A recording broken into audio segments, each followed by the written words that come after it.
अस्सलाम वालेकुम रहमतुल्लाहि व बरकातहू। सब दोस्तों ਨੂੰ बहुत-बहुत प्यार जी। कुछ दोस्तों ने एतराज़ किया जी कि भई झोला और लकवा पर पट्टन तो बाद शुरू हो गया जी। उन्हां दी वजह दे नाल मैं कुछ असमूदा चीज़ दसना चाहना। मेरे कोल एक मेडिसिन है, इहदा नाम है जी झोला और लकवा जी।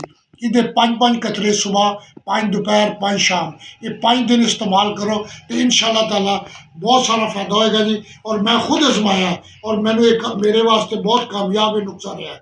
इस वास्ते सब भाइयों को रिक्वेस्ट है कि अगर प्रॉब्लम है किसी किस्म की भी, इसको इस्तेमाल करके देखो, इंशाअल्लाह इस नाल आराम आएगा। ये आपका दोस्त, आपका भाई उस्ताद राणा महमूद आलम जी।